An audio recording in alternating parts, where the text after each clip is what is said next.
What's up, guys? We're going to be making our own homemade electrolysis rust removal kit. I'm a bit of a amateur metal detectorist, and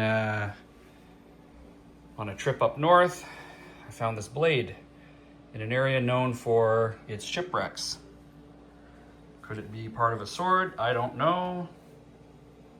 But we're going to see what's underneath the rust and how easy it is to make your own homemade electrolysis rust removal kit. Looking at some things online, you're going to need a tub, dollar store, $4.50. Some sodium carbonate, not sodium bicarbonate, not baking soda. You need washing soda. Apparently it's different. Has a higher base level of pH of 11 versus 7, which is your sodium bicarbonate. Some copper wire to connect the two anodes together. The artefact, whatever that may be. Could be nothing, could be something, I don't know. Amazon car battery charger, 6 amps, is apparently the sweet spot for things like this. And some steel cable, because you don't want copper in your solution as it may dissolve, apparently. I don't know. It says use steel wire. So that's what I have. So, bin, $4.50. Sodium carbonate, Canadian Tire, 3 kilos, $10. Battery charger, Amazon, $17. You can get steel cable anywhere. And I found some rebar. I'm sure you can find some other ferrous material lying around, free. So all in all, I'm looking at around, less than $50 to make my own electrolysis kit, rust removal electrolysis kit. So I've built my machine. I have my battery charger.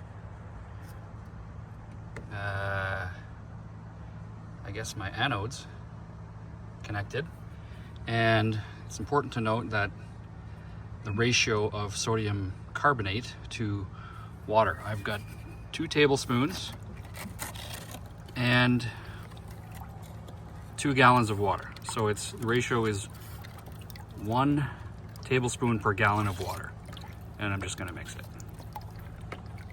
Okay, so I've got it set up, got my, hopefully this makes contact, my blade in the solution, connected to the negative, and that's important that you connect the negative to your artefact, because the electrons will flow from the negative to the positive. If you do it the other way around, your artefact will dissolve instead of having the rust go to the rods. And now I'm going to plug it in, put it in a manual mode so that it keeps the 12 volts. So if you look closely, you can see it's working. See the bubbles coming up off the thing, off the piece of metal? That's what you want to see.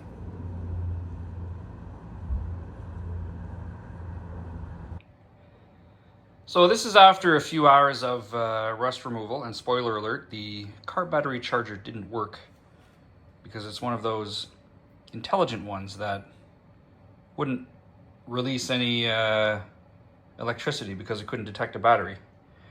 So instead, I ended up going with a power supply, which I'm going to finish the job with this, which will give me a constant 12 volts, and I can also adjust the amperage for quicker rust removal. So I did use a 5 amp 12 volt marine battery, which worked for a few hours. And look at the amount of rust that came off of this already. Pretty crazy. So just making sure our voltmeter works well. You can see it's pretty accurate. If we change it,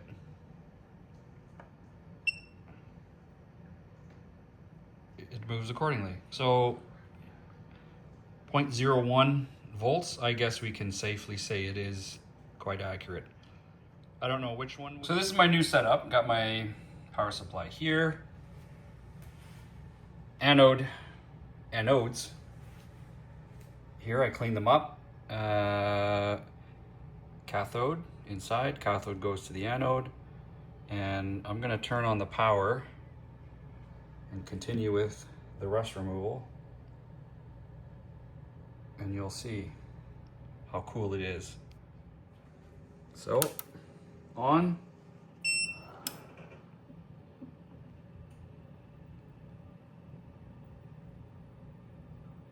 And right away, look.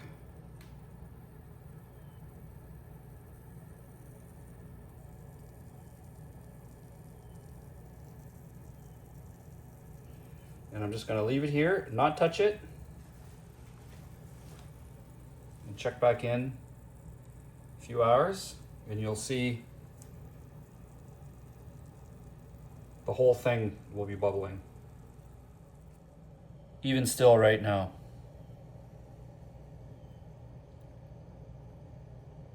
How cool is that? You can even hear it.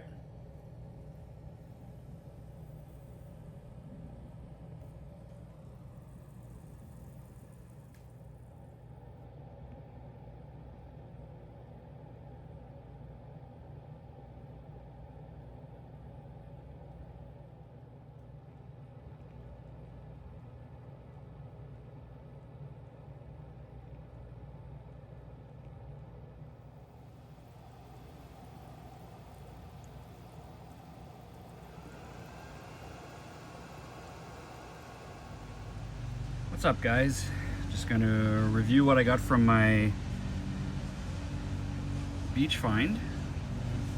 This is what impresses me the most. I apologize for the lawnmower in the background.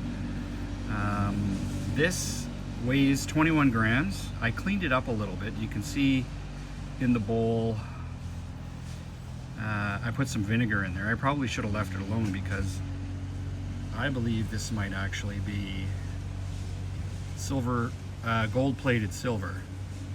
Just the way it sounds, the weight. I did the thermal conductivity test compared to another spoon. Melts the ice right away. Luster is beautiful. Let me know what you think this is. I mean, internet seems to think it's a rat tail spoon. Not sure. I'm not an expert in these things, but metal detecting on a beach. I won't tell you where, but it's kind of neat. It's thin, it's light, and again, luster. It's crazy. And the other thing I found, which might be a blade of sorts, take a look at this. I cleaned it up using my electrolysis thing. It worked well after I got the right power supply. This weighs about 380 grams. No idea. I mean, if this were the handle, could be some type of machete or chopping thing, but they were found next to each other. They were found next to each other on the beach. That's what it looks like cleaned up. So the electrolysis part works really well, the electrolysis machine. If you find anything that needs rust removal, I would totally spend the extra money and get a proper DC and amperage controller. Again, let me know what you think.